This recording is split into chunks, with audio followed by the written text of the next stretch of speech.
Hello, everybody. It's nice to see you all. My name is Dustin Cormier, and this is How to Rock Astrology.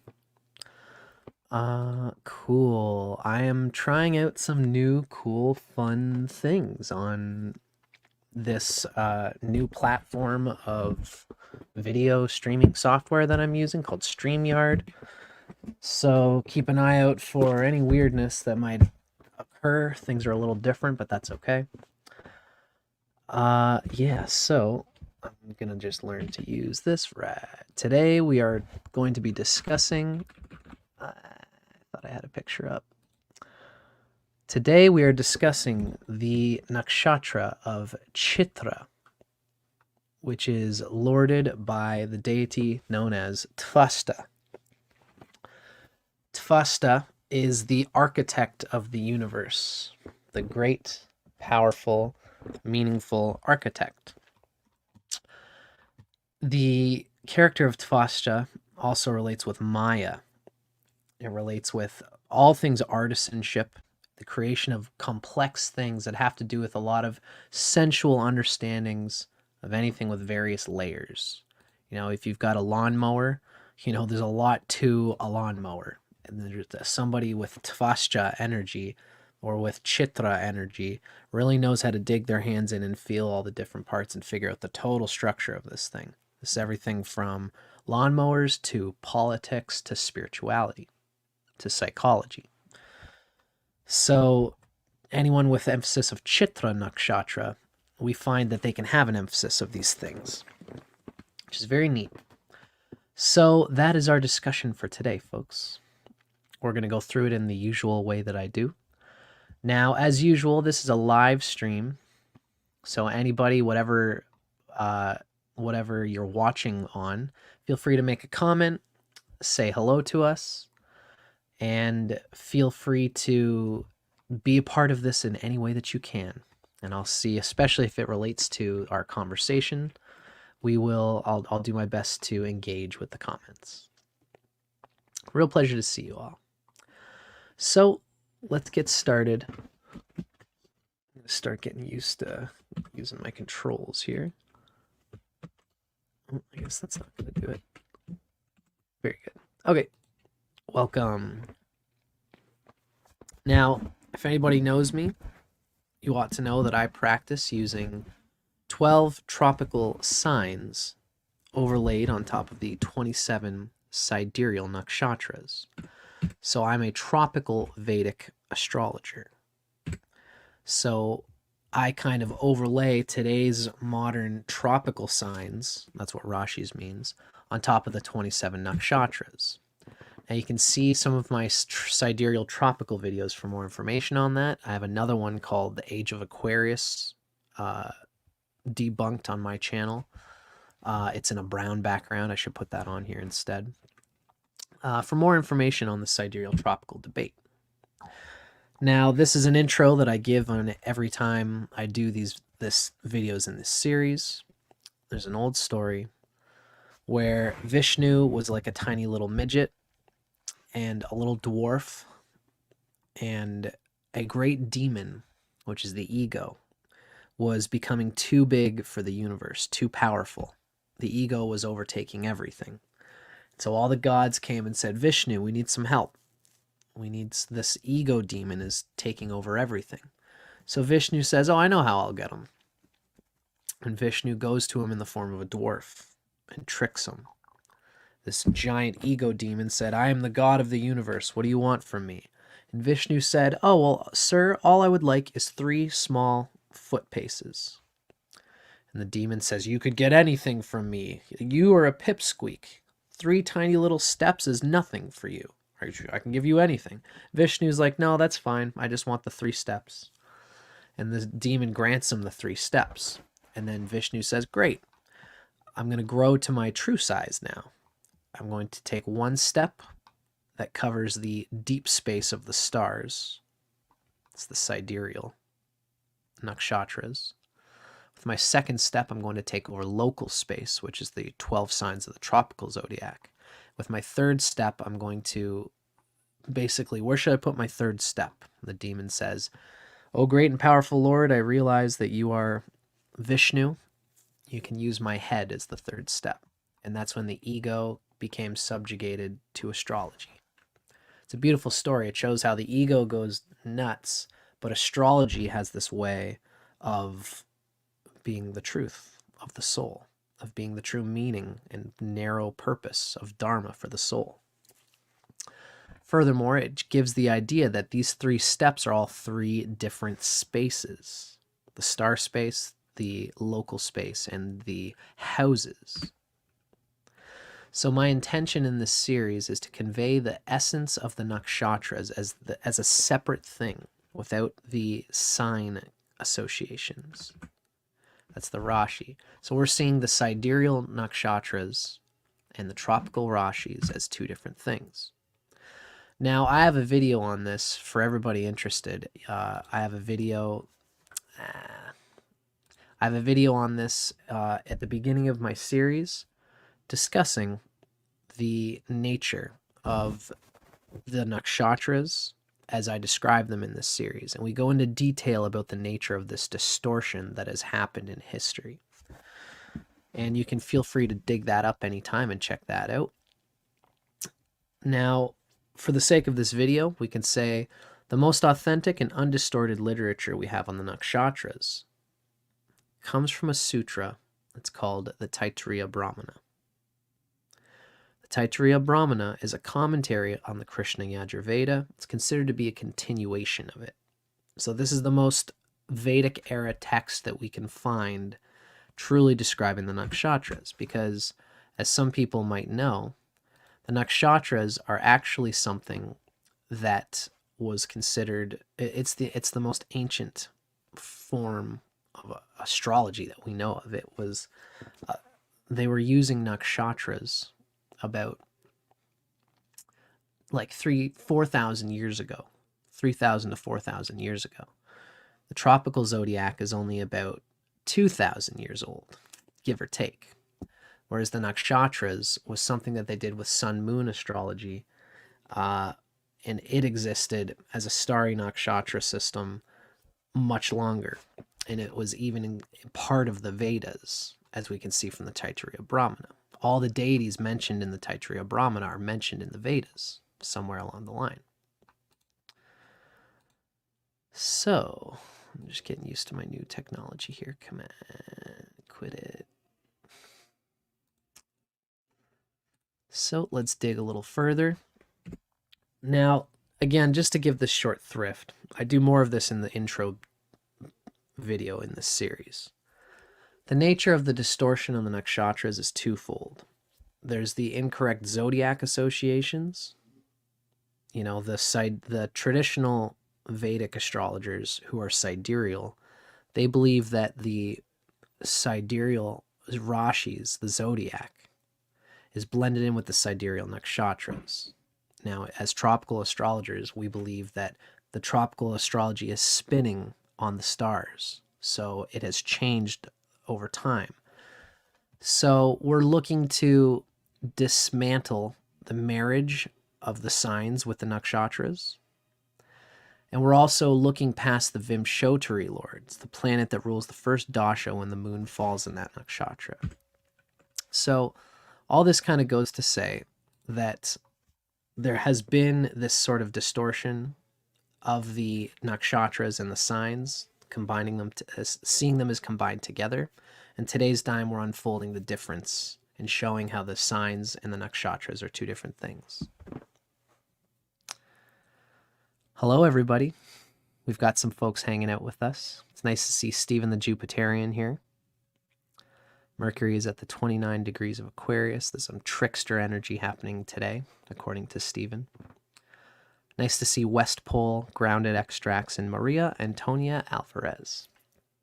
Always nice seeing my folks hanging out with me while I teach about this great passion of astrology that I have. So nice to see you guys. Now, here in this next part of the video, we're just taking a quick look here at the preferred ayanamshas of two of the men who are very important in perpetuating the idea of these nakshatras. Now, these are even, Vic's thing is pretty much set, but Ernst's thing is, he's got various options on Kala software for defining the nakshatras. This is just one of them that I've found and that I was using for a while. Not even sure if it's the one I'm fully centered on. But Ernst uses Dhruva Galactic Center Moola Ayanamsha, and this is with Dhruva Equatorial Longitude. Now, Vic Dicara pretty much uses the Lahiri system, where each nakshatra is 13 degrees and 20 minutes of arc. So Vic's nakshatras are set, whereas Ernst Wilhelm's kind of balloons out. The length of each nakshatra changes in Ernst's system. I'm going to have them both on eventually and do videos with them to discuss how both of them, to get some center on this. But, we got to realize that in today's time, we are looking to unfold what exactly is the true Ayanamsha system, how exactly the signs and the nakshatras blend together, where in the degrees of the zodiac do the nakshatras fall. And in today's time, that's what we're looking to do. So West Pole is asked, is the nakshatra and lagna two different things? And that's correct, West Pole. Nakshatras are the 27 lunar asterisms. So it's like another, not a zodiac. Zodiac isn't the right word because it's not a zodiac. But the nakshatras are another system of 27 divisions of the circle. And the lagna is just the rising sign, right? The rising sign having to do with the horizon when we're born. Thank you for the question, West Pole. The nakshatras and tropical signs are revolving on each other. So that's why in today's time, we've got to figure out which of these two Ayanamshas seems to be most natural. That's why if somebody's got their moon on a cusp, it's very good to feel your moon sign, learn about your nakshatra, and see whether it's on one side or the other. And then so that you can talk with everybody else about it. So in today's time, after hundreds of years, we're eventually going to figure it out. We're going to figure out where exactly the nakshatras are. Now, in Vic Dicara's Ayanamsha, the sign of Chitra begins at 17 degrees of Libra, and then it ends pretty much at 0 degrees Scorpio. So if you have anything falling between 17 degrees Libra and 0 degrees Scorpio, according to Vic, you've got Chitra. Now, for Ernst Wilhelm, Chitra is pretty close. Chitra is at 14 degrees Libra, and it ends at 29 degrees Libra.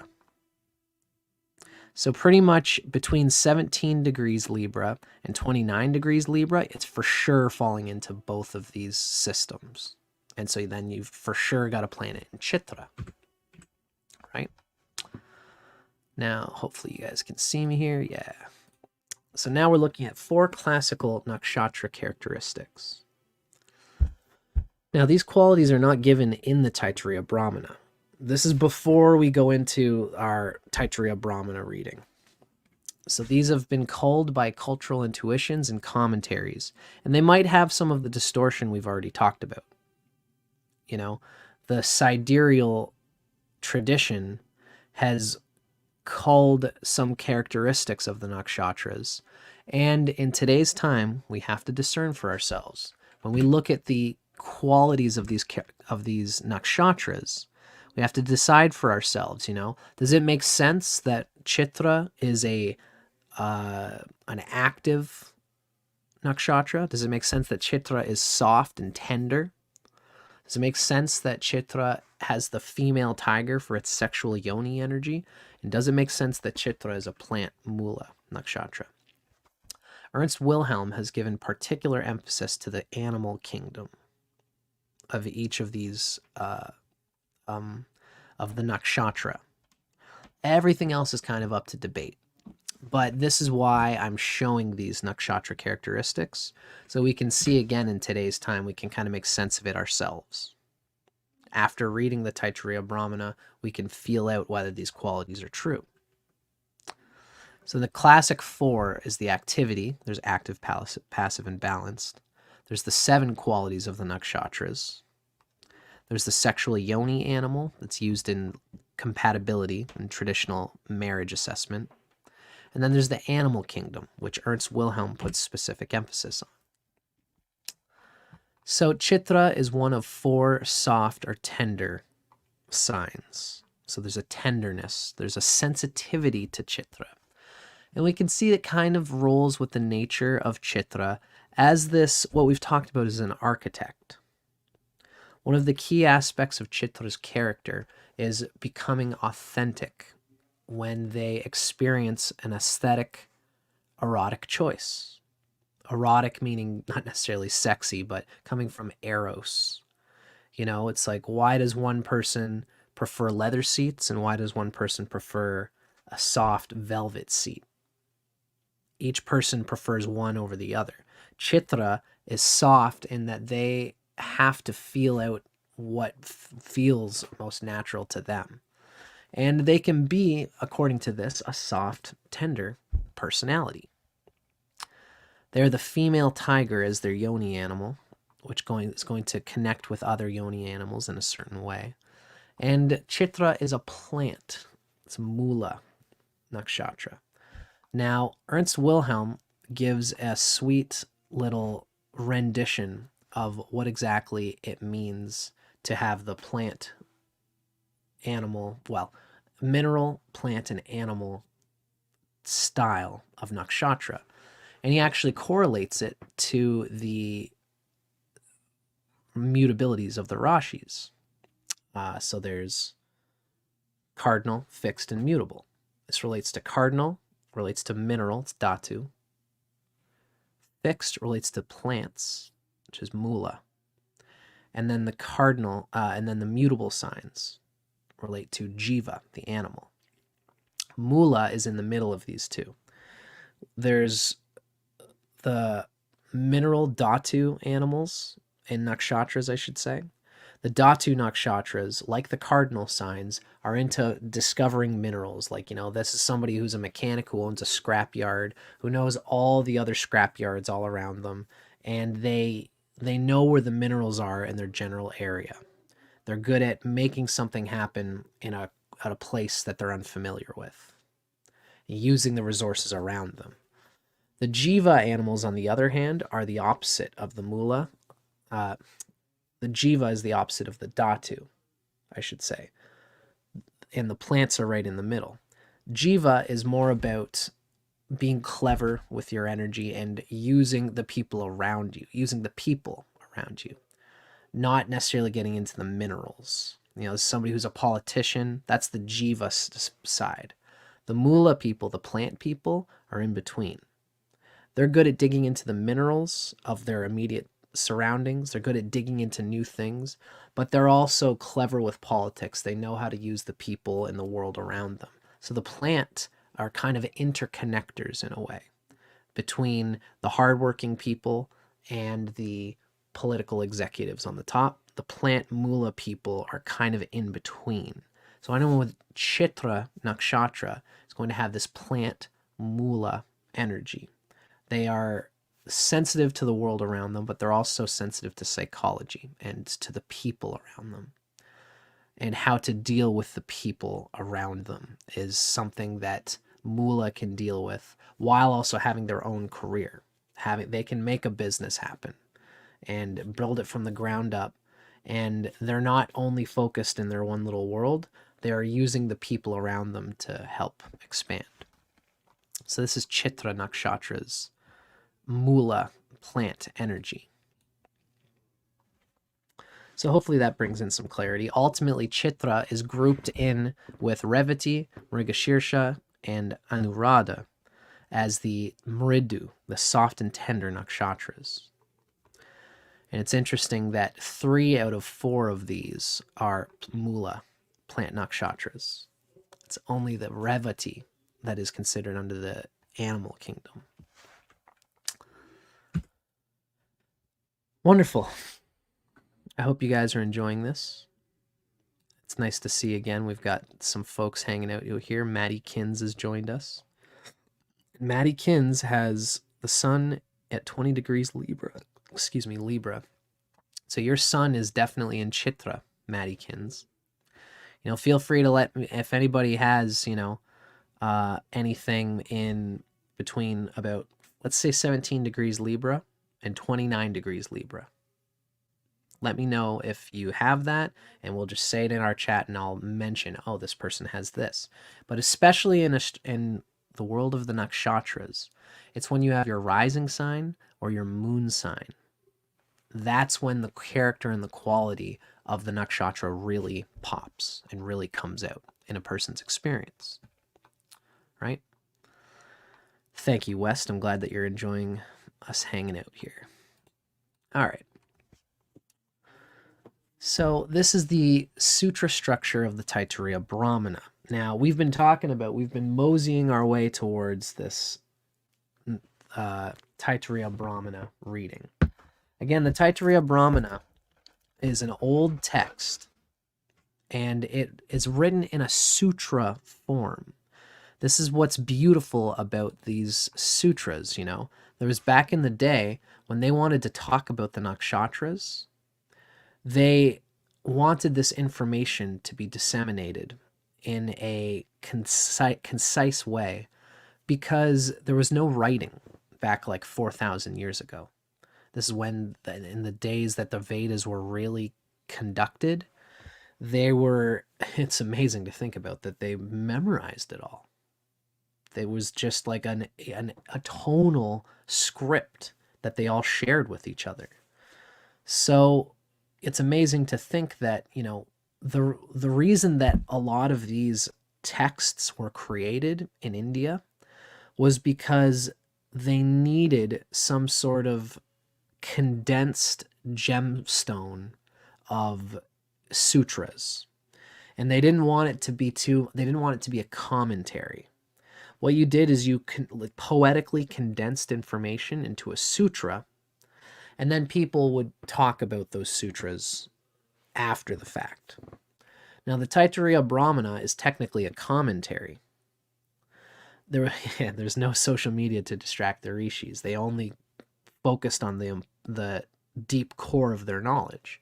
And so they wanted to condense the information into as condensed, poetic, a mobile sutra that they could rhyme off to each other. And it would contain the code of the meaning of whatever they were talking about, whether it was the Vedas or whether it was, in this case, the Taittiriya Brahmana, which is a condensation of the meaning of all the nakshatras. And they did it in the sutra way.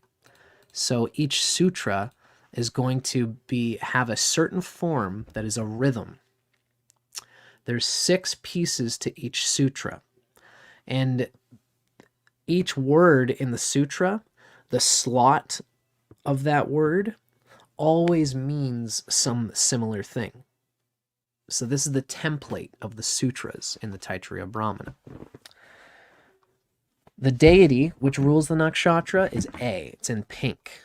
And by the way, what we're going to see is what's given as this nice little graphic. This comes from Vic Dicara's website. I'm going to say that a few times because Vic deserves the credit for making these beautiful slides. So in pink, we have the deity that rules the nakshatra. In white, we have the actual name of the nakshatra, although sometimes obscure names are used to give more information, because again, they had to squish much information into each sutra. So this is how they would cleverly do this. We know the second word is going to be the name of the nakshatra. So sometimes they use different names.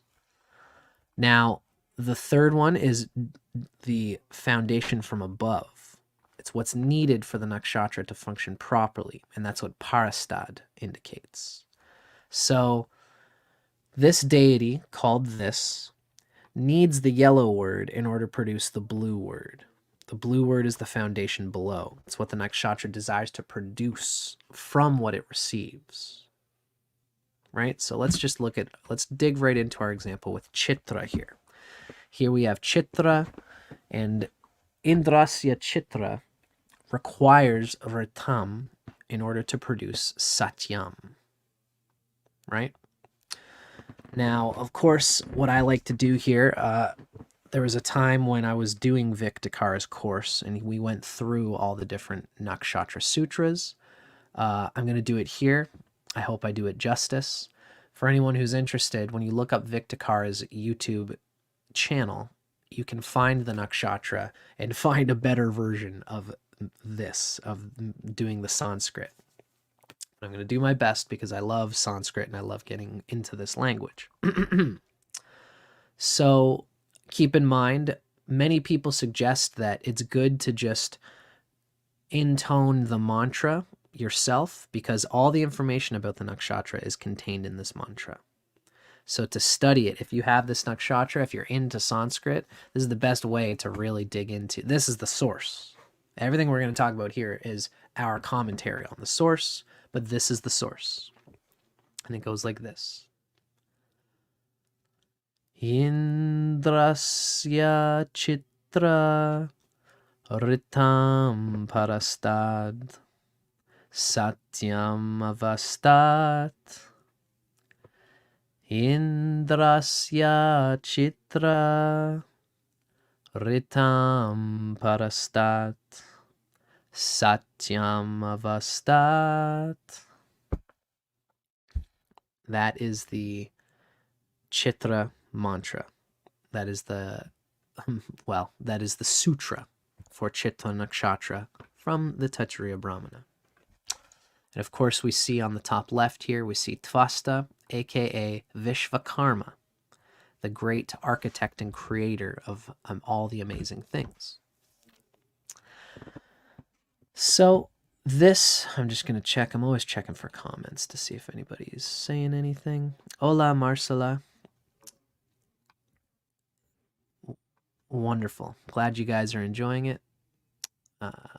Gosh, I've got to find a way to keep this quicker. There we go. I'm glad to see that everyone is enjoying things here. And hello, Marcella. So let's see. I want to get used to being able to just go like this. Bang. I almost even wonder. Okay, cool. Yeah, I'm just trying some things here, folks. But let's continue on. So this is our Chitra Nakshatra sort of broken down. And this little breakdown does not come from Vic Dicara. We are taking this breakdown from two different sources, and I do have to show this. This particular one is the energies of the 27 lunar mansions. And this is coming from Ernst Wilhelm. Now, this is a little book that I've sort of downloaded of his. He's got a PDF that you can get free. Just look it up on Google. The Energies of the 27 Lunar Mansions. And Ernst Wilhelm breaks down in his own way how to understand the nakshatras. And in Ernst's transliteration, he is rather stern about being almost vague. You know, Vic Dicara, when we read Vic Dicara's commentary, Vic Dicara narrows it down from his perspective. And we have to always recognize that it's Vic's perspective.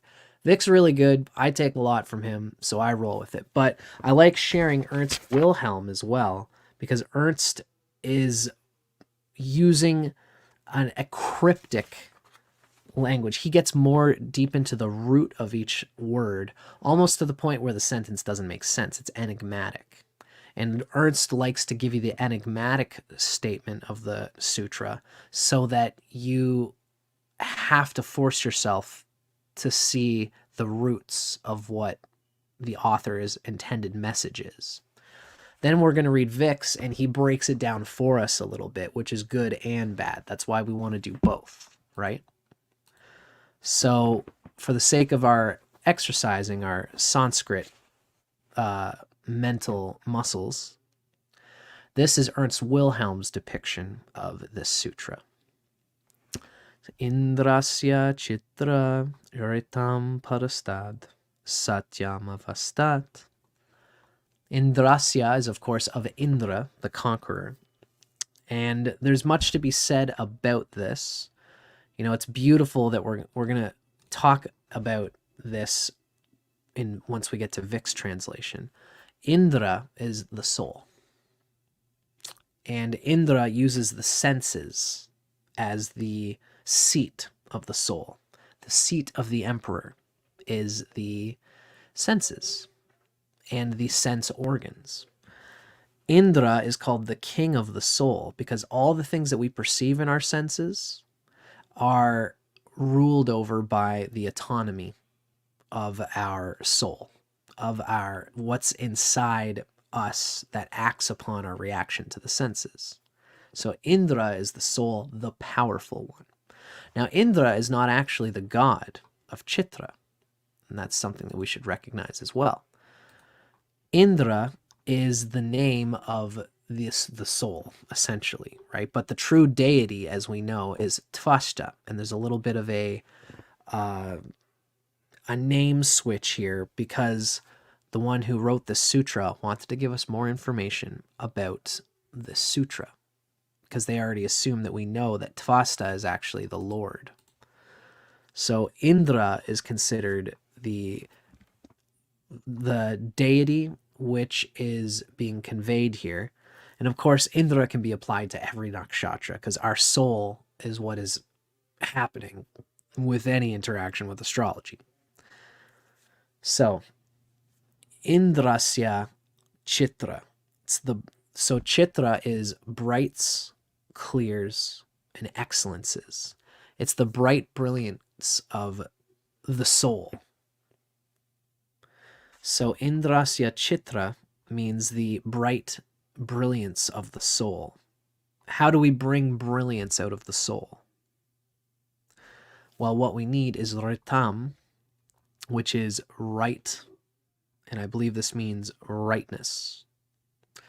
It's a very, very condensed sutra-like enigmatic thing that is described here. When we get into Vic, we're going to talk about how ritam kind of means like authenticity. Rightness, truth, clarity, ritam is needed, parastat. So rightness is needed in order for truth to be conveyed. And the amount of truth that is conveyed through the brightness of the soul depends on the rightness that is applied, the clarity, the upstanding of truth. So the brightness of Indra, the soul, is rightness from above and truth below. If there is rightness coming from above, the truth of the soul will come through, and that is what produces the brightness of Indra. Very enigmatic, yes? That's how we want it to be with Ernst's translations. Now Vic is going to kind of break it down for us and make a little bit more sense of what is being said here. Already I can see a word that is, yeah, I love the way Vic breaks these things down, and it just makes total sense. The brilliance of the lordly creator needs realness in order to produce reality.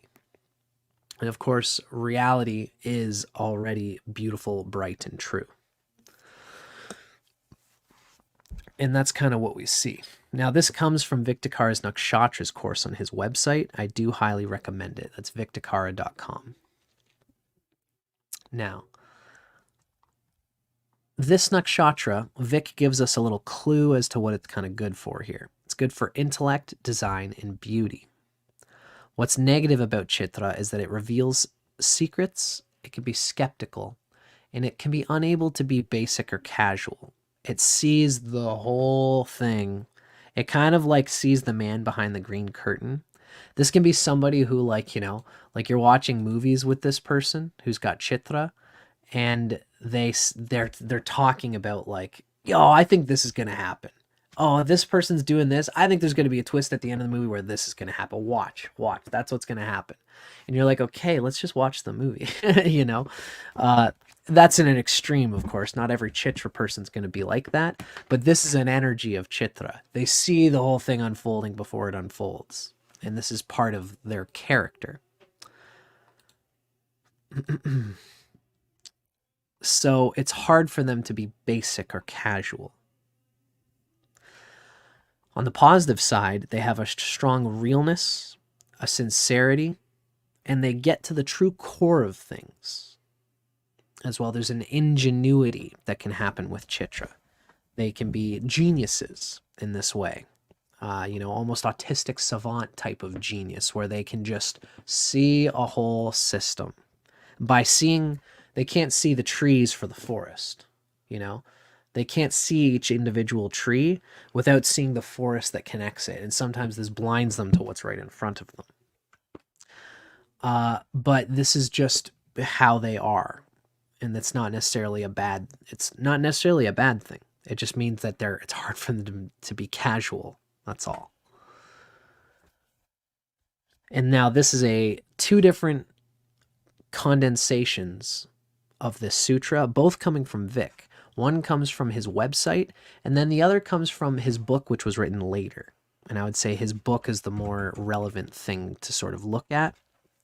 But it's nice to see from his mind working at two different places. What we read is that the creator's brilliance needs realness to create reality. Right? This is sort of a simpler breakdown, but what Vic further compounds this in his book, and this is what we're going to read next. We read from the Nakshatra, the authentic heart of Vedic astrology. Brilliant sensual creativity needs genuineness for true beauty. The word sensual is important as it relates to Indra. Creativity relates to Indra and Chitra. The genuineness relates to Ritam. And true beauty is Satyam, which is beautiful because that beauty, it's interesting to translate Satyam as true beauty because Satyam really means truth. And it means inner truth that can only come from inside of a person's soul. So truth on the outside of the world is many things to many people. But true Satya, true inner truth, is really only the soul can convey what is true and beautiful and necessary. This is part of that classic Vedic understanding of Satyam, of truth, is that it has to come from within us. True beauty is not something that can be conveyed by a group or by consensus. No matter how many people believe this or this or this thing, beauty is in the eye of the beholder. That's a phrase that really resonates with Chitra. Wonderful. I just love talking about this stuff. So I'm glad this is going well. I'm using a new streaming software today, and it's kind of annoying that I have to click on this thing in order to share my screen every time. But I think this is just what it is, and it's not that big a deal. So we're going to keep on rolling here. But it's nice to see that you folks are hanging out with me and enjoying being a part of this live stream. Now, I'm going to do something very important here by getting some dark chocolate almond milk. Couldn't possibly continue this live stream without it.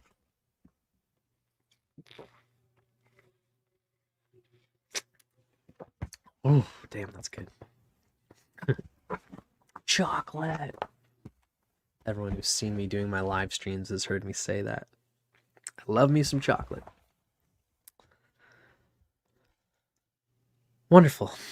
So we've been talking about Chitra, of course, and now the next part of our reading, we've been getting into the guts of the Taittiriya Brahmana Sutra.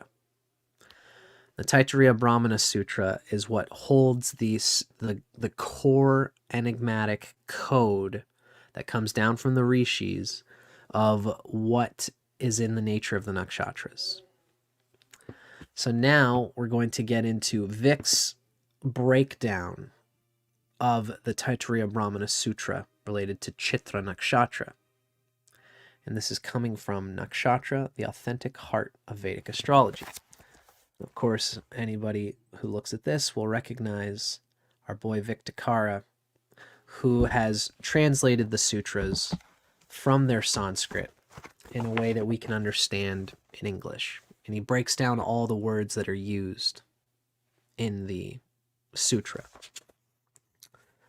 So this is Chitra, true beauty. And we can see our Nakshatra Sutra is there. Indrasya Chitra Ritam Parastad Satyam Avastat. And again, Vic gives it to us. That's brilliant, sensual creativity needs genuinity for true beauty. Genuineness.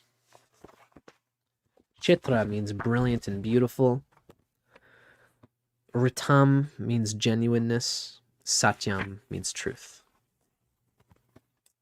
So let's start digging into what each of these words is all about. First, when we read about the word Indra that is used in this sentence, you know what? Shucks.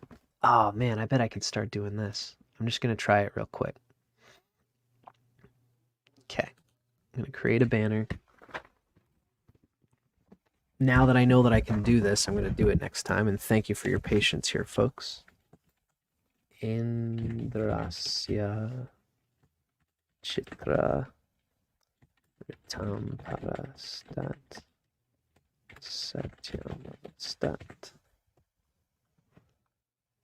Cool. Bang.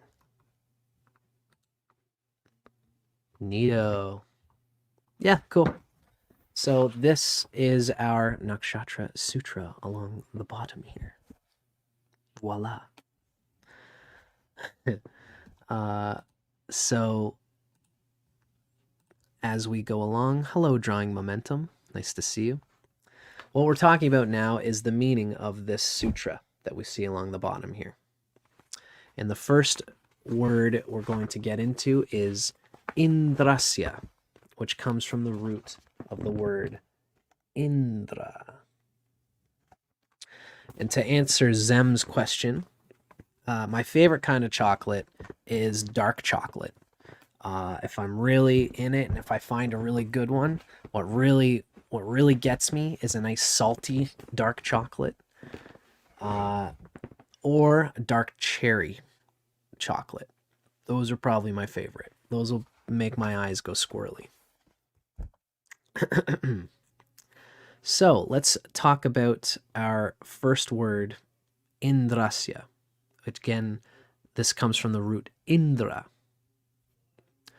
Now, Vic tells us in his book, it's a bit of a shock to hear Indra mentioned here, since it's common knowledge that, because remember, this part of the sutra is supposed to be showing the god, the deity that rules the sutra, that rules the nakshatra.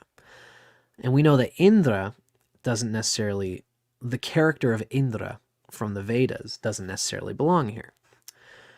Because it's common knowledge that Tvasta, that Visvakarma, the architect, is the god of Chitra.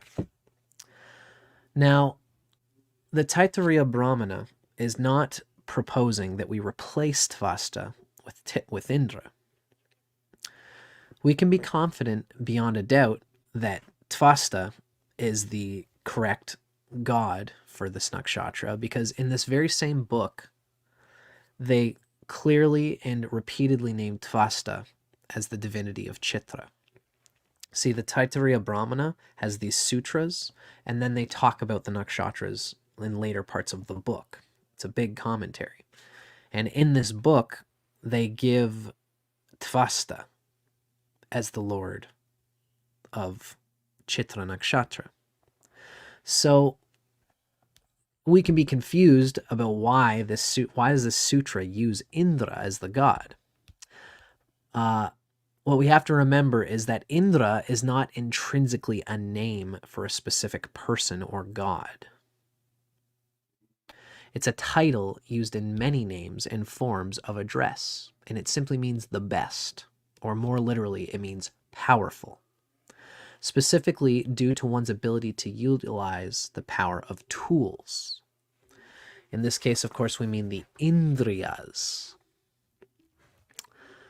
The word Indra means powerful, and the word Indriya denotes use and extension of that power.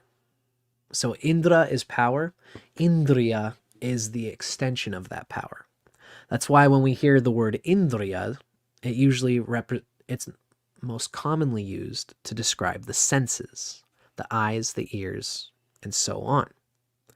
This is because the senses express and extend the power of the powerful, which is the soul. It's Indra. The senses extend the power of Indra. This paradigm of Indriya and Indra, it's essential for understanding Chitra Nakshatra because the nakshatra is entirely concerned with sensual acuity, refinement, and excellence. Chitra uses its senses to really get into whatever it is that it's gaining mastery upon. Tvasta is the true god of creation. In fact, Tvasta is a facet of the god Brahma in a state of pure creative genius. That's Vic gives us that as a footnote. Now, Indriyas are very literally the tools of creation. The senses are tools of creation. So the god of creation certainly deserves to be described as Indra, the best, because all gods are dependent on being created by him in the first place. So Tvasta is really an aspect of Brahma, but it is considered a different god separate from Brahma. Brahma is basically conveyed by, I believe it was, it's not Punarvasu. We just did it the other day. I almost feel like I want to check. That's okay. Brahma is lorded by one of his own nakshatras as what he is. So the lord of Chitra is Tvasta, which is just a different manifestation of Brahma. Whoa, cool.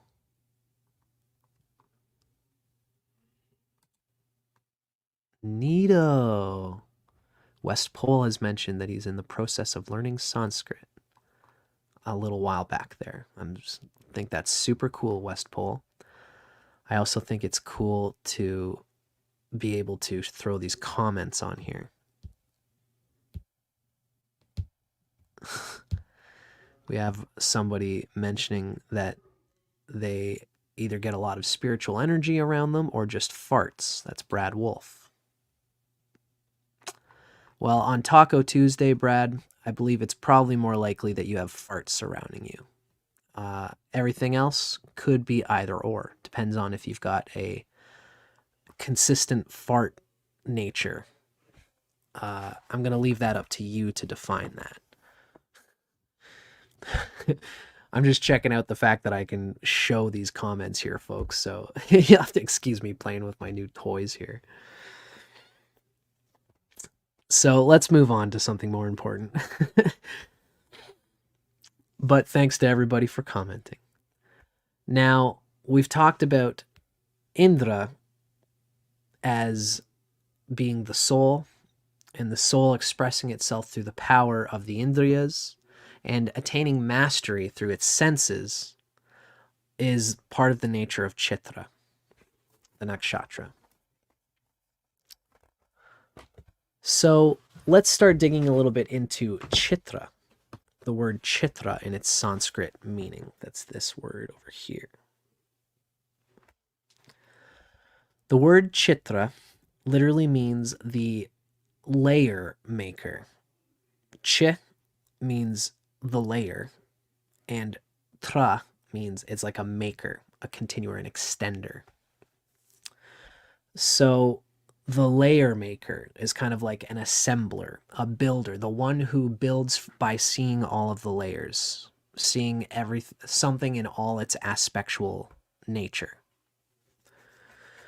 Since this denotes assembling many layers together, it has to do with concepts of sophistication, refinement, complexity, fine details, and variety.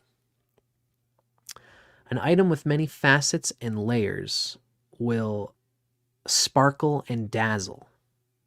And this is yet another meaning of the word chitra, to be beautiful, sparkling, shiny, and brilliant.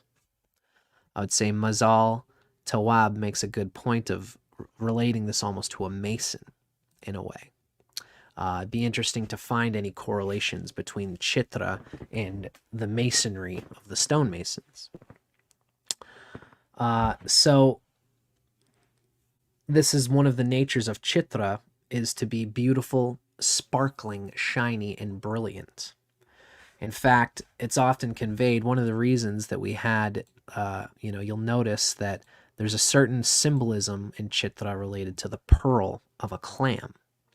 That pearl is there, the finished idea. It's like, some people say when they're writing a song, the song was already written. They just blew the dust off it.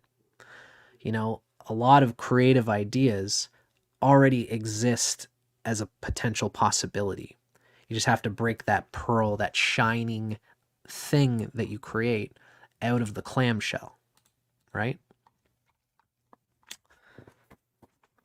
So Chitra really means a builder, and it also has to do with brilliant, sparkling radiance. Now we ask, how does the soul get in touch with this brilliance? How does the soul, Indra, become a master maker, a master architect, a master creator? Well, part of it is through ritam. So this comes from the root word rita, R-T-A. Rita means true in the sense of being genuine, something that the person genuinely feels and experiences. When you have a master builder, there's something to the magic of a person, a human, feeling and sensing a whole thing, the whole apparatus of something. And you really want the master builder to not just see the plans and say, oh yeah, yeah, totally, this is fine. You want the master builder to be on the ground. If you're building a bridge, you need the master architect to be there, looking at the bridge, looking at how it's all coming together, seeing it, sensing it, feeling it, touching it, knocking on it. All these things are part of the sensual nature of a master builder being present for the creation of something. And when they think that something is off, imagine if you've got a master builder and, they're making some kind of artifice. They're manufacturing something, they're making a ceiling that does that old plaster where it's, if you've ever seen there's a word for it. They would use plaster and make beautiful designs out of the plaster. It's an old Italian thing that they used to do. And if you, imagine that a lackey or someone who came from college, they say, oh, this is how the architecture is supposed to go. Imagine the master builder saying, no, you can't do that. It's not going to work out. And the person with their mental mind is saying, but this is in the blueprint. Let the master builder do it the way the master builder ought to do it. Let the master builder be genuine and honest. They don't feel like this is the right aesthetic. If you've got someone who's been in the fashion industry for a long time, and let's say a young college student again is saying, well, this is how they taught us to do this in school. If you put this color with this color in this style of dress, it's not going to work. Let the master builder say, do it. Put it together. We're going beyond your college mental framework because I sense that there's a complete dress coming through us in this moment. The sense of the master builder being genuine, allowing them to say what they honestly think, is what allows the master builder to manifest their feelings and ideas. So rita means true in the sense of being genuine. Thank you, Andrea. We've just had our friend Andrea throw me a little tip there. I deeply appreciate it, my friend. So Rita implies sincerity and honesty and truth in the sense of being genuine. Now, Vic tells us that sensual perception, that's Indrasya Chitra, the sensual perception requires Rita, requires accuracy and validity. If our perceptions are false and inaccurate, we will not select the right colors, tones, or words, and will fail to create anything significant or substantial. The world of our senses and our words have to accurately reflect what the Indra, what the soul, is trying to convey. So Rita means sincerity and honesty. Chitra requires the sincerity and honesty and clarity of expression, because if we lack them, our perceptions will be distorted by our prejudices and by our desires, or by our lack of clarity. Prejudice is a good word for it. Our preconceived notions, our thinking that this thing is going to work out. And then when we see in our senses, oh, this isn't working out, we have to be honest with ourselves about that. This doesn't feel right. It's a nitpickiness that comes out of the Chitra Nakshatra character.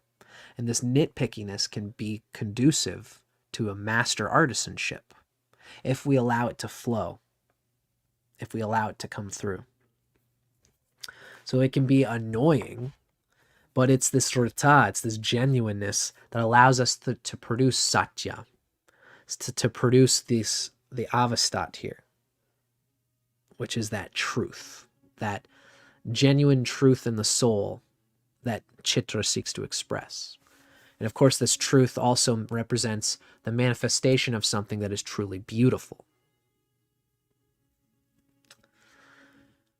So the word satya, and this is our final word here. The word satya, which is the root of satyam, means something that is real, sat, and therefore is effective and good. Chitra wants to produce attractive and beautiful things, but not without substance and utility, and not without fidelity to truth.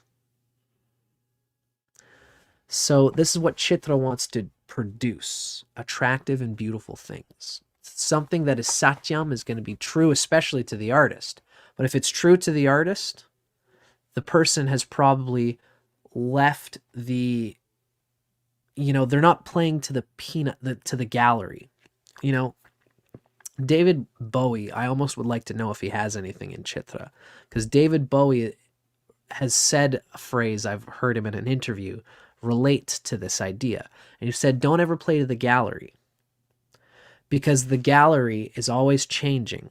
What you have to do is produce music as he did. He's an incredibly original artist, making songs that no one has ever heard before. You can never say, oh, he was trying to cater to these people. Oh, when he wrote that song, he was trying to cater to these people. No, it was all just very alien, strange David Bowie. And he always said, never play to the gallery, because you're going to form yourself to other people, and it's going to lose that satyam. Satyam is when you convey something that is truly what you deeply want to get at. And it's ironic that so many of the things that David Bowie did were actually universally relatable, were conveyed in a way that everybody can see the beauty in it, because the self in one is the self in all. What humanity truly seeks is not a truth that everybody can relate to. It's a truth that is so true to the self that everybody can relate to the truth. Not the form, but to the truth itself. It's my best way of kind of conveying this, So for Chitra, it's important, don't play to the gallery.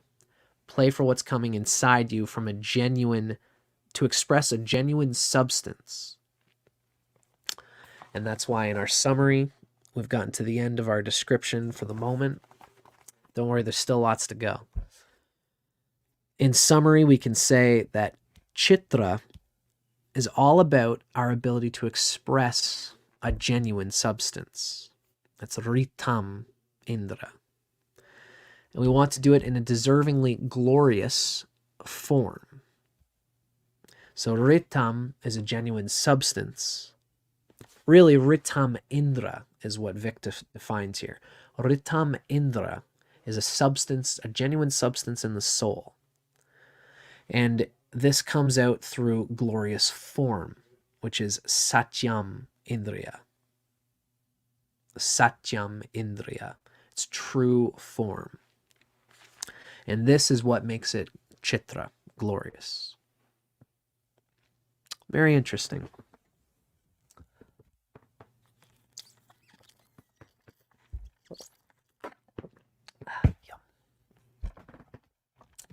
Now, next up, in this next part of our section, in our book and our reading today, Vic is going to give us a little bit of the interpretive guidelines to understanding what it is like when a planet falls into Chitra.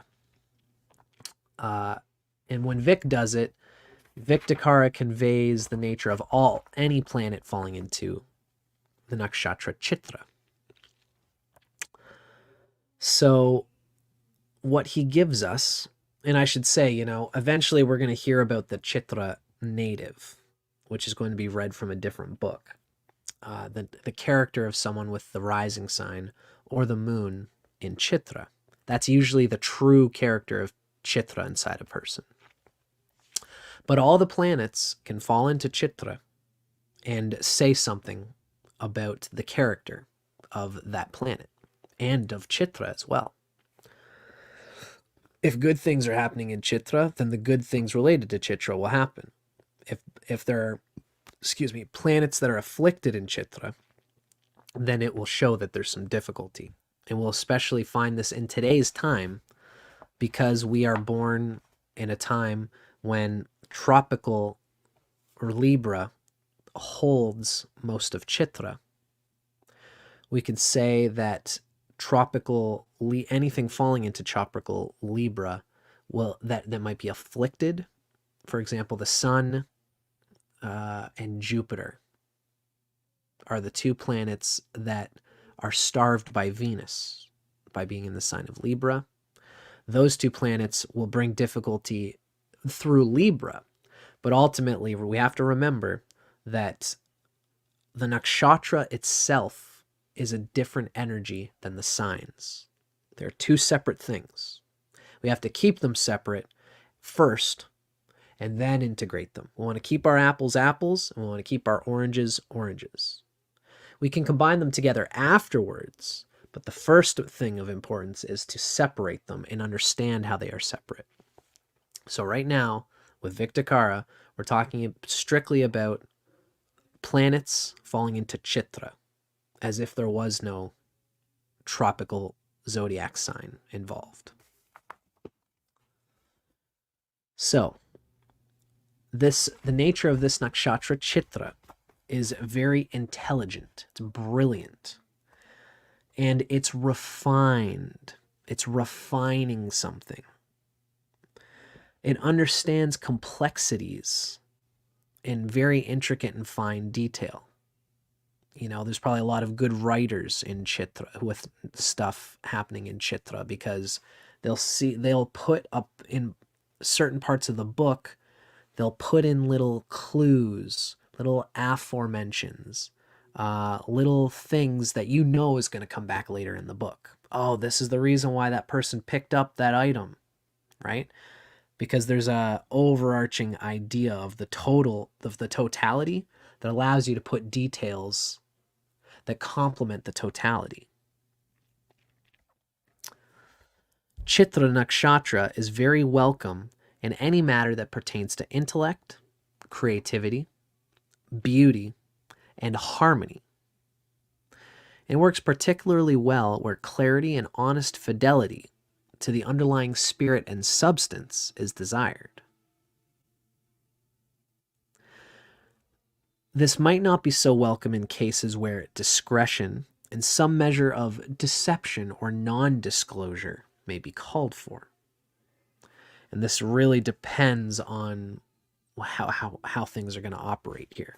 It depends on the planets falling in there and any afflictions. Now, interestingly, Vic Dicara kind of describes that most of the planets do kind of okay here, except for Mars and Saturn. Mars and Saturn clash a little bit with Chitra, and we're going to get there. But let's go through how Vic Dicara describes it. As is very classic, you know, Venus, Jupiter, and Mercury are often grouped together in how they're described to the nakshatras, because they're all kind of artistic planets of knowledge in a certain way. Not always. Venus, Jupiter, and Mercury are particularly synergistic with the resources of Chitra. Venus brings out Chitra's artistic genius. Jupiter brings out Chitra's honest intellect. And Mercury brings out Chitra's impeccable organization and refinement.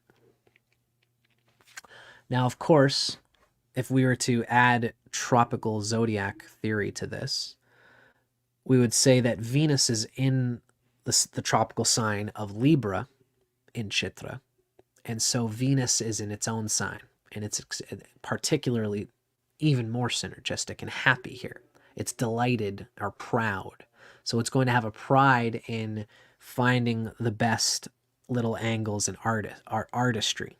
Anyone with Libra between 17 and 29 degrees of, anyone with Venus, that is, between 17 and 29 degrees of Libra, is Venus in its own sign and in Chitra. So there's a real acuity and artistry there. Mercury, of course, is, by being in Libra, is in the sign of its friend, Venus. So Mercury is going to have that artistic ability while also having impeccable organization and even more refinement, a mental dimension of refinement that does not lose its beauty. So Venus and Mercury here are great placements for artists and just in general, bringing out that beauty in the soul and that honesty and authenticity. And even being able to be one who conveys information that's delicate information, that has long range, huge narrative interplays. You know, this could be like a politician or a speaker online who speaks to very large things in one statement, and that's an enigmatic statement. It's almost like a sutra. You know, especially someone with Mercury here. They'll speak in sutras, and you can't say that this person said this. It's like, no, they were being enigmatic. Is that really what they meant? So this kind of political intrigue can happen with Mercury here, especially. Jupiter is honest, and it's honest in its intellect. It's honest in its expression. So Jupiter can make kind of the same kind of politician as well, but Jupiter has to be careful of getting wrapped up in being in its enemy sign of Libra. Jupiter doesn't do as well in Libra, and so it might be honest despite itself and cause even political fiascos in this sort of thing. But ultimately, Jupiter in Chitra, by its own regard, is a happy placement. Now, the sun and moon in Chitra, remember, without the sign of Libra involved, sun and moon in Chitra suggest clarity in the mind and perceptions. There's an honesty because the sun and moon are the king and queen of what we're looking to make in our lives. So the sun and moon, sun or the moon in Chitra, allows whatever of the two is in there to proliferate with its deepest sense of what it wants to do with itself. To really be honest about, if the sun is here, I'm really honest about what I want to create in my life. The moon is here. I'm really honest about what I want to create in my environment, in my family, in my emotional life. And that's a very useful thing. Although, of course, the sun being in Libra will find that they have a deep desire of the reality they want to create. If the sun is in Chitra, it's also debilitated in Libra. It knows what it wants to create. It's very honest about it, but it might feel bad that, you know, it has a hard time perhaps manifesting that thing, or it's just not, you know, they might even be perfectionist about wanting to create a certain life. And when that life is not manifesting exactly how they want it, they might feel frustration. But it's a neutral placement in terms of the nakshatra for the sun and the moon. Rahu and Ketu here are not necessarily unstable, or they don't necessarily not work well. When Rahu and Ketu are in Chitra, it suggests unusual perceptions and creations. You know, Ketu here in Chitra would suggest that the person is deeply, their past lives have been stewing on this theme of genuineness and authenticity.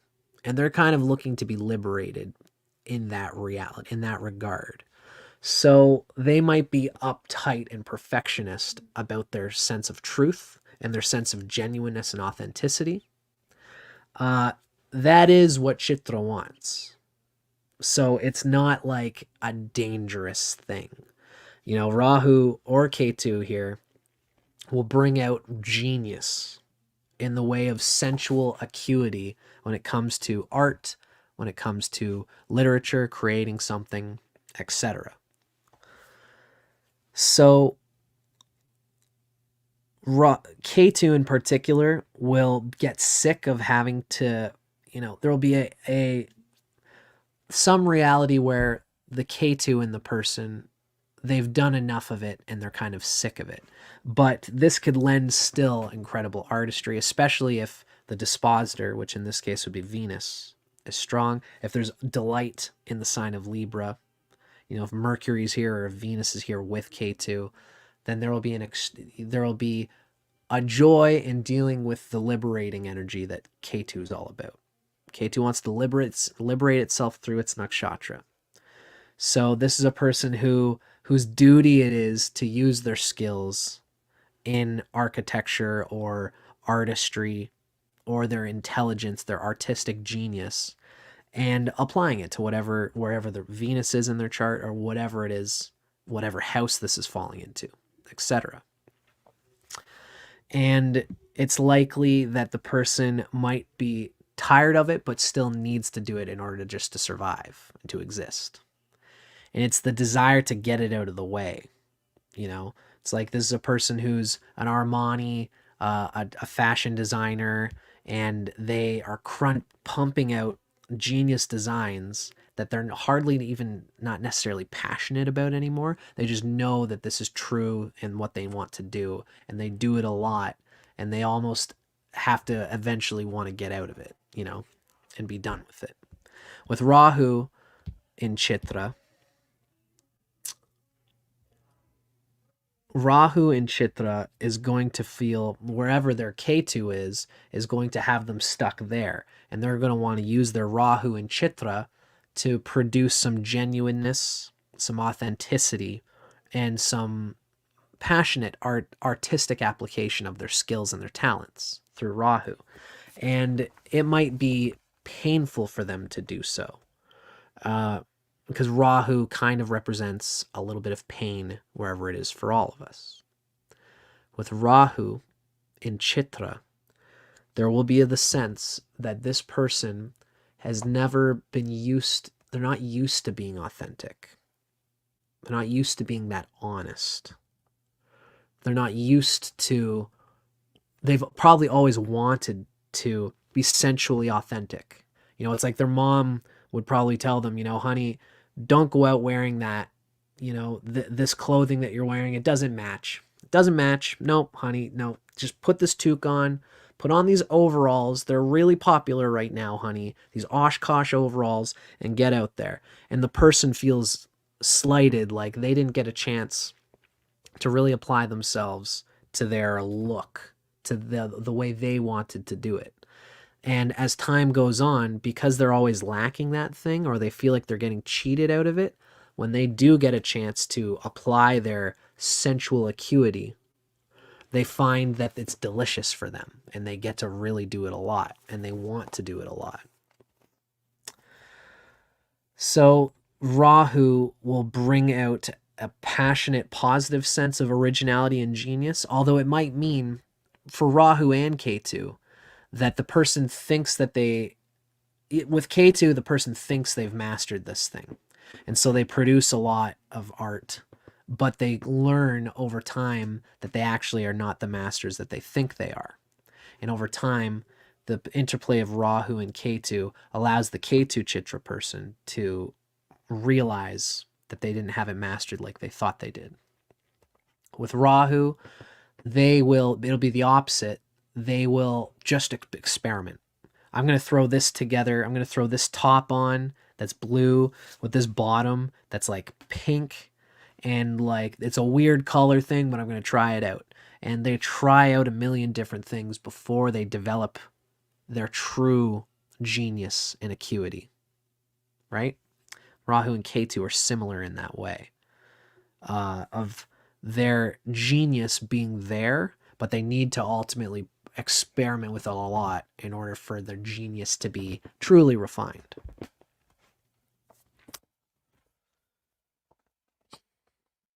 Now, Mars and Saturn tend to be the two planets that Vic Dicara has given us that will clash. Their themes kind of clash with the idea of it, Chitra. Mars and Saturn, they suggest a sort of bluntness in their perception. They're kind of just trying to get something done. They're going to use what works. They're both tamasic. They're not necessarily rajasic. So when it comes to their artistry, they might have a certain genius that like works well enough when Mars or Saturn are here, and they'll be blunt in how they just use it. They might lack muse in their creativity. Even Saturn being exalted in Libra, sitting in Chitra, tropical Libra, Saturn might find that the artism that they apply to Saturn into the house that Libra is sitting in, into whatever Saturn's a house lord for, there is a bluntness and a lack of muse there. Although it'll be good ultimately that they win out in effort, because Saturn in Libra is going to put in a lot of effort into whatever they do. So, piss and vinegar and perseverance is what makes Saturn in Libra work at its best, whatever nakshatra it's in. But ultimately, Mars and Saturn are blunt in their perception. They're matter of fact in their perception. They're not as open in their perceptions because whatever they're doing has to work. So they are not privy to their own ingenuity. They kind of shut down their ingenuity if they know something is going to do the trick. They won't hold out for a better plan if this one's going to do the trick. But even Mars and Saturn can easily indicate a pragmatism and an accurate critique. Mars, falling in this space, will be very fastidious and pragmatic, and so will Saturn. Mars and Saturn will be fastidious and pragmatic about whatever they're dealing with. If you're Cancer rising, Mars rules the 10th house and the 5th house. These are the kind of things that I'd like to get into here, just to show as examples. So let's just do a really quick example just for shits, Let's see here. When we look at, for example, our lagnas, it's in here somewhere, Cancer, right? So we've got Cancer rising here. For Cancer rising, Mars rules the 5th house and the 10th house. So if Mars falls into Chitra, which is right down here at the end bits of Libra, Mars is going to apply the 5th house and the 10th house for Cancer. There's the 5th and 10th lord. It's going to apply itself to Chitra in this certain way, to its 5th house and its 10th house. There will be a pragmatism and an accurate critique of ultimately what is going to be the best thing in my career, what is going to bring me the most satisfaction in my 5th house. What's a surefire way for me to continue doing good work that is ultimately going to keep me doing my 10th house? It's sure. You know, it's more about maintaining my ability to keep doing this thing than it is about being perfect. You know, that's for an example of Mars for a Cancer rising in the sign of Chitra. You could use this with really any example, you know, in the case of, you know, what the heck, while we're on it, we've got Cancer rising. If Saturn rules the 7th and the 8th house. So this is marriage contracts, business partnerships, and investing in business partnerships, because Saturn rules Aquarius, which is the 8th house for Cancer rising. It's a bit of a tough planet for Cancer rising. So when Saturn is falling into Chitra, it's likely that this person, when it comes to marriage, is going to be, you know, Saturn's exalted in Libra, so that's good. But this person will probably be matter of fact about marriage, which in a lot of ways can be how marriage is. You know, the person just needs to do the thing that's going to keep them married to their partner. And they're just going to look for sure. I mean, that's how Cancer is with their partner anyway. You know, Saturn is like this. Saturn is matter of fact about how it deals with its partner. So Saturn falling into Chitra is even more on that theme, which is, according to Vic, it's not as inspired. A Cancer rising person with Saturn ruling the 7th and 8th house, falling into Chitra, is not going to be as inspired about opening up to different ways of how to operate with their lover. It's in Libra, so there will be some openness in listening to the other person, but that openness is going to come from effort applied to modestly and openly listening to what the other person has to say. But there's not going to be any genius application of how the Saturn person, of how the Cancer rising person with Saturn and Chitra, there's not going to be any genius use from within themselves. They'll mostly lean into the other person for this. Good. So that's an example of Saturn there. And Mars. A little bit lacking inspiration, more about pragmatic, keeping the thing together. So when Chitra functions well, we perceive clearly and honestly. And thus we express honest, sincere, and useful creations.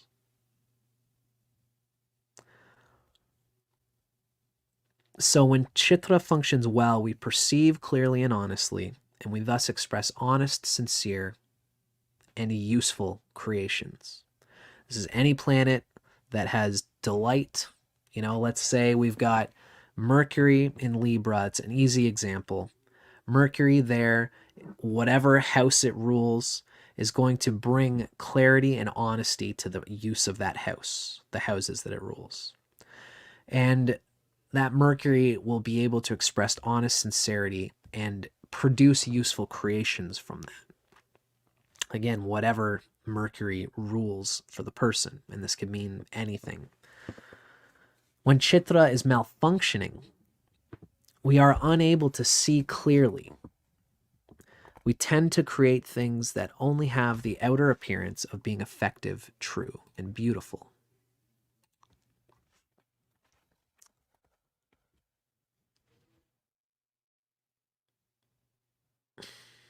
That's like playing to the gallery.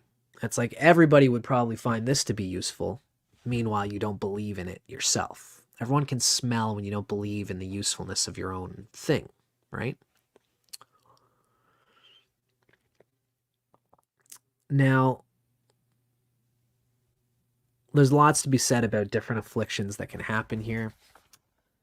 You know, if you had the sun and Saturn together in Chitra, the sun would be really damaged by being with its enemy Saturn, and the sun is debilitated and Saturn is exalted. So the Saturn will be extremely powerfully kicking the sun's ass if the sun and Saturn are together in Libra.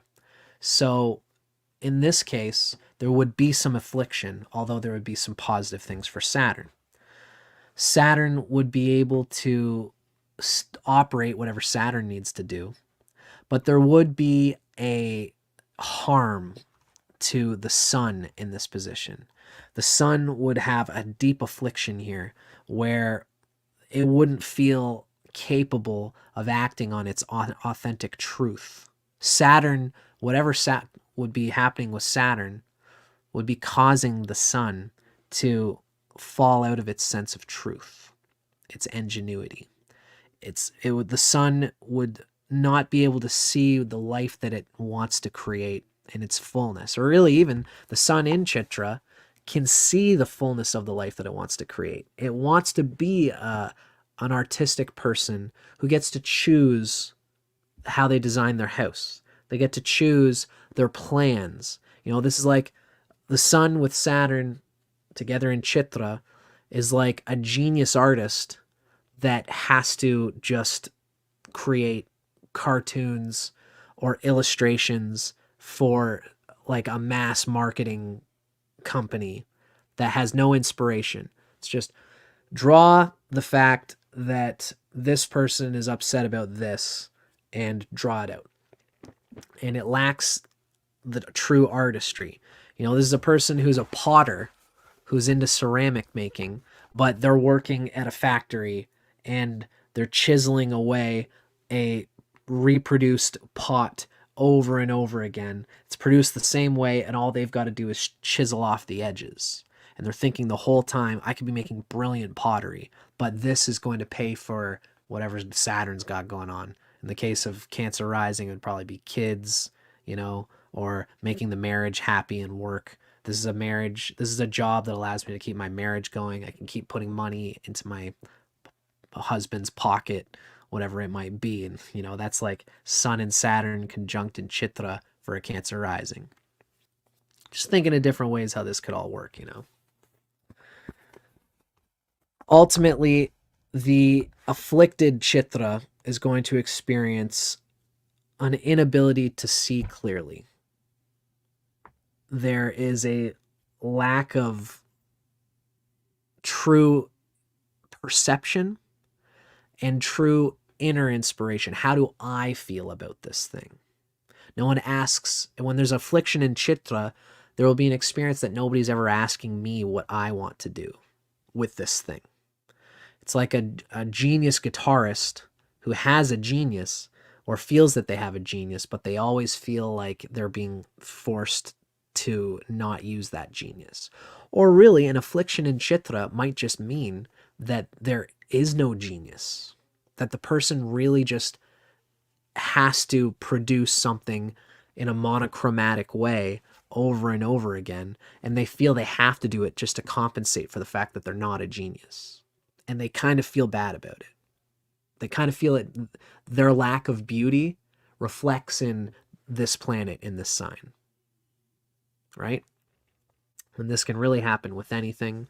You know, especially we could see that Jupiter and the sun being damaged by other planets somehow is constantly always feeling like I'm doing this because I don't have any more brilliance. I'm not in touch with my soul in order to radiate my truth.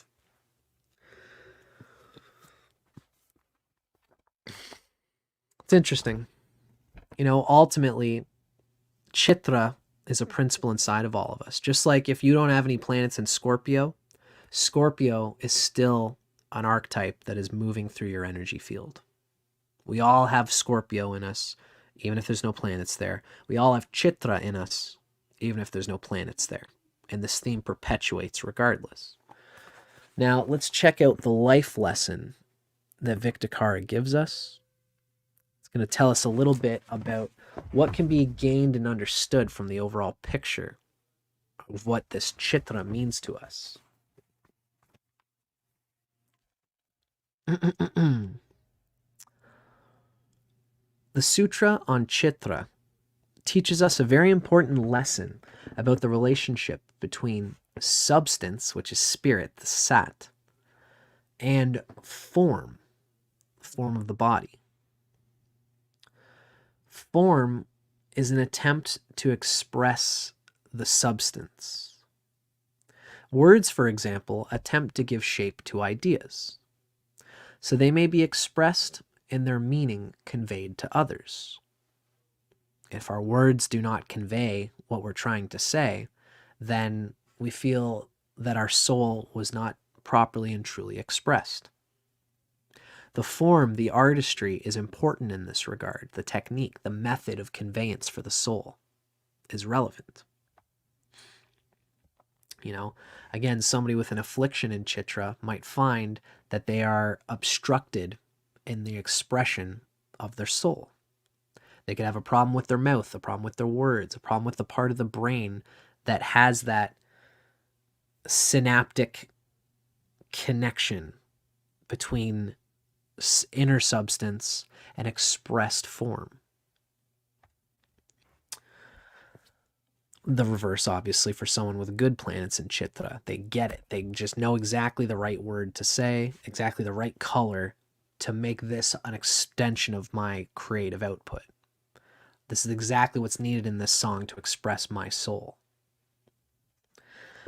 The body, in the form, is an attempt to manifest the nature of the soul. This teaches us something very important about art and beauty. A creation is truly beautiful, amazing, and attractive when it sincerely, honestly, and genuinely expresses its inner substance. A song, for example, is truly amazing when it effectively conveys the artist's feelings and experience. The same is true for beauty. Beauty is truly compelling when it openly portrays the inner feelings of love and affection. Ineffective art and disappointing beauty, on the other hand, obscures or tries to mask the inner substance. When the soul, Indra, expresses itself through the senses, the Indriyas, one generates true beauty. And most amazingly, when the senses strive to perceive the soul, they can have the most direct, breathtaking, beautiful experience of sincere truth. Ritam Satyam.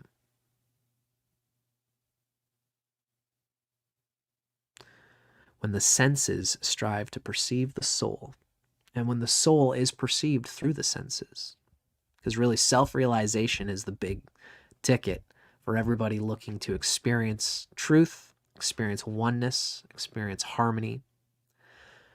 And the senses are a beautiful way to convey the data inside the soul through self-realization. It's a beautiful thing that Chitra Nakshatra is showing us here, how art and the material world can act as a conveyance for the truth inside the soul. Because as we'll often find in the Vedic cosmology and the Vedic idea of things, material is an extension of the spirit, and it's not evil. It's not something that's disconnected from the spirit necessarily. Although, don't let the tail wag the dog. If your material world experience is obscuring your conveyance of the soul, then it's a problem. You have to link the two up. Krishna and Radha holding hands. Krishna being spirit, Radha being form, nature. Right? Beautiful. Now, as usual, Vic Dicara gives us a supplication. This is a sort of a prayer, and this prayer comes from the literature of the Taittiriya Brahmana. What we read is Tvasta is attracted to Chitra Nakshatra because she is auspicious, productive, youthful, and brilliant. She, Chitra Nakshatra, creates the beauty and shape of all mortals and immortals in the universe. May Chitra's Tvasta explain to us the true value of things. Make us creative, fertile, and make our creations and offspring strong. May our efforts succeed in granting us knowledge and health.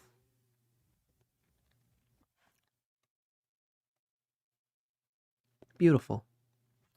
It's always interesting to think about how the Chitra, well, I should say the Nakshatras. The Nakshatras have this sort of way of being feminine because they are made from they're a lunar asterism. They're actually formed, whereas the solar ecliptic is kind of made by the sun, the Nakshatras, in a way, are part of the lunar dimension of the solar system and of ourselves.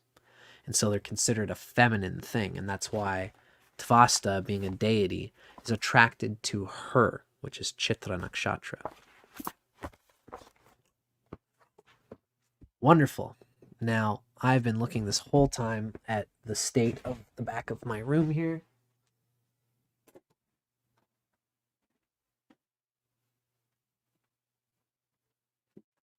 It's kind of bugging me a little bit. What? Can't be too perfectionist on it, you know?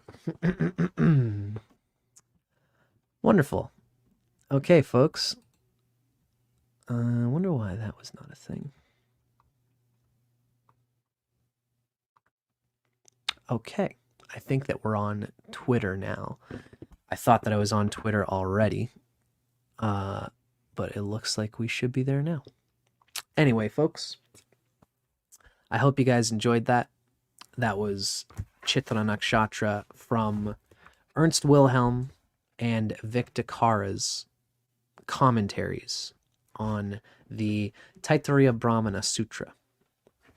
Now, we have one more reading to go for those who are hanging out with us live. This next reading is going to come from the divine forces of the Lunar Nakshatras. This is by an author named Radhe. Radhe is an author who uses the sidereal tradition, but her research into the Vedic character of each of the deities that she describes is very well researched. Some of the best I've ever seen. She uses her notes and describes where each reference comes from, so it's very useful. Does the name Rishi apply to the letters of Chitra?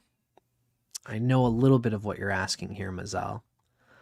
Does the name Rishi apply to the letters of Chitra? And that's Ri. It's hard for me to say because I don't know too well the letters of Chitra. I know that Sanskrit does use letters that resonate with the planets, but I haven't gotten into the letters of the nakshatras, Mazal, so I couldn't answer you. But if you ever find out about that, or if you find any sort of references or a way of seeing how that would go, let me know because I'm interested in that as well. But most of my reading and writing is coming from these certain authors. Well, folks, we have one reading left to go through here.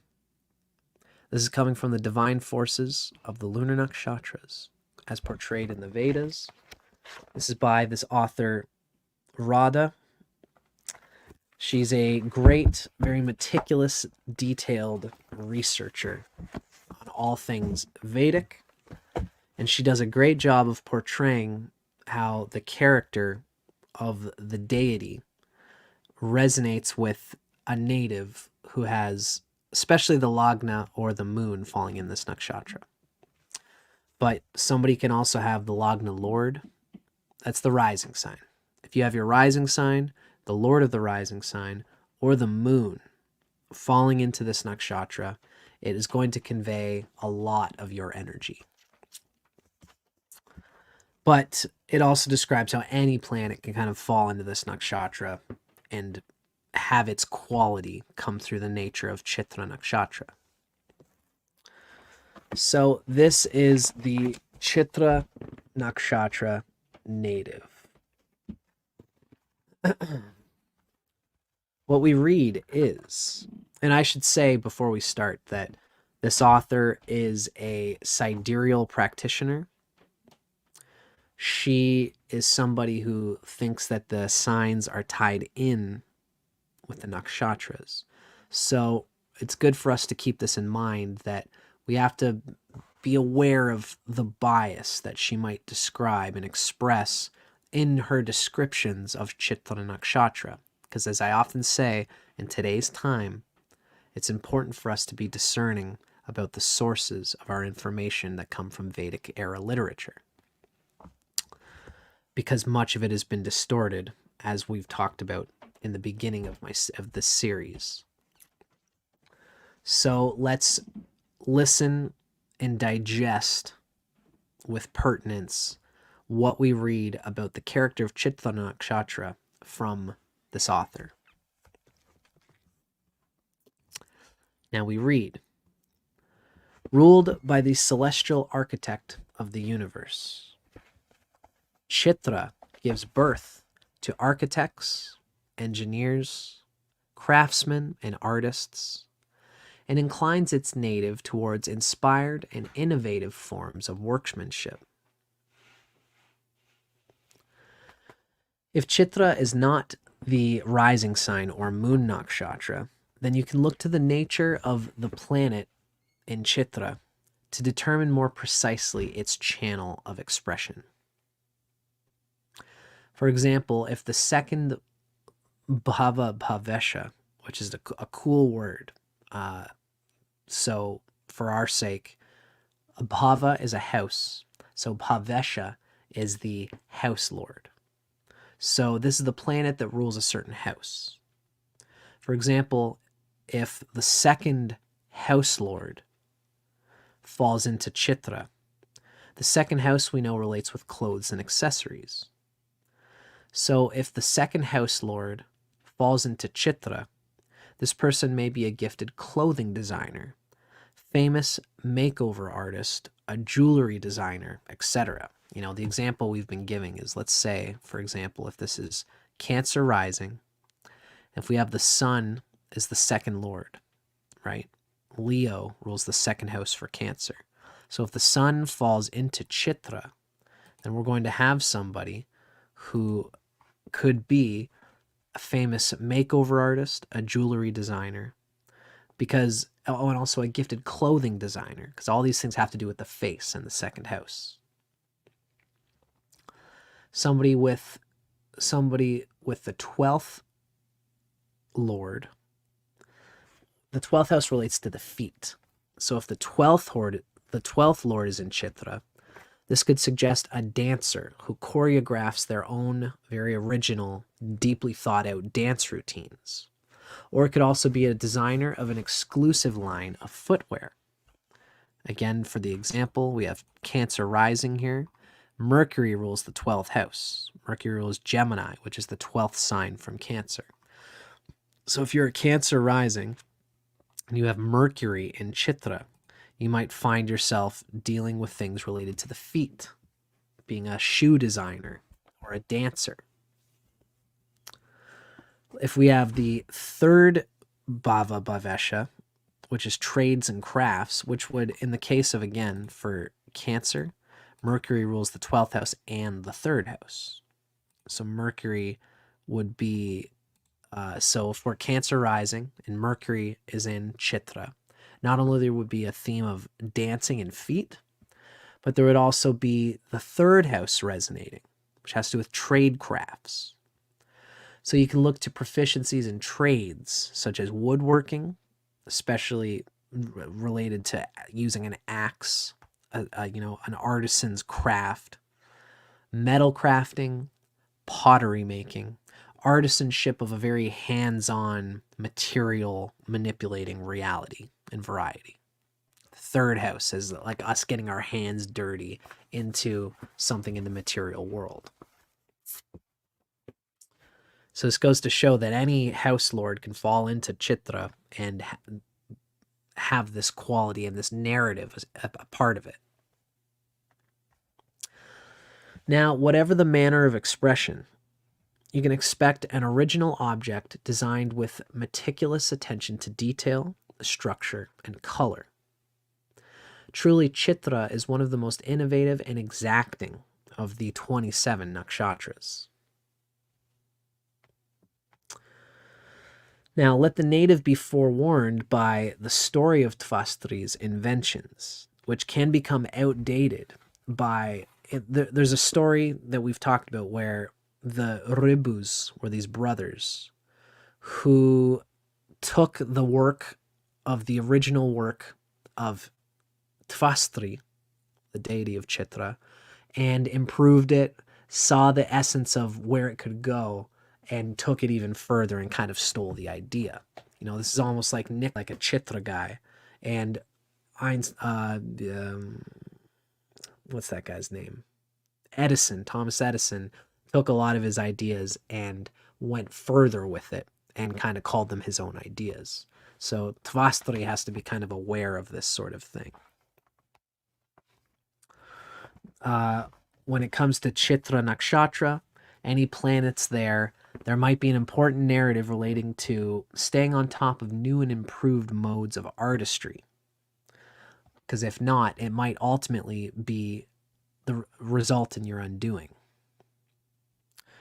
The Chitra native is also well advised to safeguard their inventions, lest family members or competitors rip off their designs or infringe upon patents.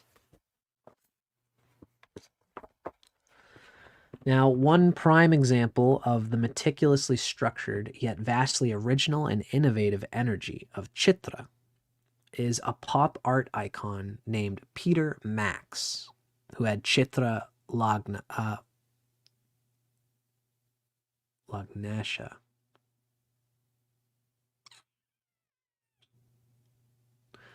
I can't use this example because this person, so the girl, we know Radhe is trying to use an example to talk about this nakshatra, but the example she's using is based on the Lagna Lord of this person, Peter Max.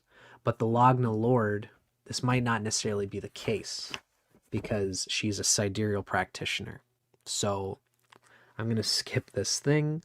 And we're going to move towards a better example that she gives with Buzz Aldrin, who had the moon in Chitra, right? Whether you're tropical or sidereal, the moon is in Chitra either way. So Buzz Aldrin had the moon in Chitra. And this is an illustrious example of Chitra's technical and exacting nature. Buzz Aldrin earned a doctorate in astronautics at MIT, and he specialized in the science of spacecraft rendezvous, a field that requires minute and meticulous precision. Aldrin is famous as the second astronaut to step on the face of the moon, right behind Neil Armstrong.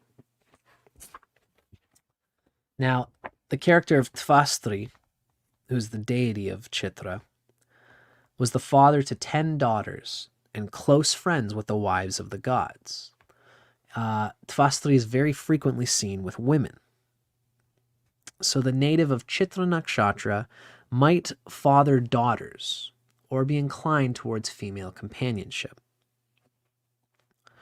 Tvastri's reputation as the multiform impregnator and fashioner of the embryo within the womb impels this native possibly towards fields involving pregnancy or maternity-related professions. This could be anything from a doctor to a gynecologist to a doula, to the person that watches children and is a part of the home birth process. A very important thing in today's time, in my opinion. Dependent upon other chart indicators, the Chitra Nakshatra native might be a childbirth educator, a doula, there you go, a prenatal fitness instructor, or involved in a career that closely works with expectant mothers. If the chart suggests a more scientific bent, perhaps the native takes an interest in the reproductive sciences, be it embryology, andrology, the field of male reproduction, and so on. Now, in the story of Tvastri, again, Tvastri's only son Vishvarupa was nothing but trouble. So for someone, especially with the moon or lagna in Chitra Nakshatra, keep in mind that the native may struggle to maintain harmonious relationships with one or more of his sons. Or perhaps the reputation of this person, the Chitra person, is jeopardized by his son's actions. In light of the relationship between Tvastri and Indra, there might be some brotherly rivalry that might exist as a core dynamic of the family unit, whether that is the sons who are brothers of the Chitra Nakshatra native, or whether it's the Chitra native with his own brothers. There might be rivalry and that kind of thing going on there. So, there's a lot of very specific things being spoken of here in relation to the story of Tvastri in the Vedas, which is often how this author operates. Sometimes I think it's not in keeping with the character. I don't think that everybody with the moon in Chitra Nakshatra is going to struggle with their child or is going to have a fight with their brother. But I am not, I'm reading the data here. This is a woman who has spent more time on this than I have. So we have to keep that in mind, and that's why we're reading it on my channel here. So respect to Radhe for her thoughts and ideas here. I hope that everybody has enjoyed this session, this live stream. Like I said, I've been using StreamYard, which is kind of a new thing. So it allows me to kind of throw on some cool different stuff on here, which is pretty sweet. I've enjoyed doing this with everybody. I've had some people hanging out with me throughout the whole live stream. Thank you very much for being a part of it. I'm Dustin Cormier. This is How to Rock Astrology. Keep your eyes peeled. We've got more stuff coming along the way. This is just one of my many nakshatra videos. If you stay tuned, we're going to be doing more rising sign videos, more Jupiter in the signs videos, and keep in mind that every second Thursday, I'm going to be doing a cold reading, a live cold reading that I can share with everybody. So you can come in, put in your date of birth, and if you get picked, you might be able to hear a little bit about your astrology chart from me live. Thank you, Mazal Tawab. Thank you, my friend Drawing Momentum. And of course, Mazal is asking to do Mula Nakshatra. I believe Mula Nakshatra, let's see, that's going to be coming up soon, my friend. After Chitra, we're going to go through Svati. Svati is the next nakshatra in line. Then we have Vishaka. Then we have Anuradha. Then we have Jesta. And then we have Mula. So we've got quite a few to go through before we get to Mula, Mazal. But we are getting there. I plan to go through all the nakshatras in the typical way that they're put out, in their chronological order. So we are getting there. Now, thank you again to everybody who is hanging out here, to Andrea for the sweet little tip that you gave, to Toxica for watching, Grounded Extract, Zem was here with us, West Pole, The Thick Boy, Marcella, and everybody who's been hanging out with us. I'm Dustin Cormier. I'll see you guys again. Keep your eyes on the skies. I'll see you guys again soon.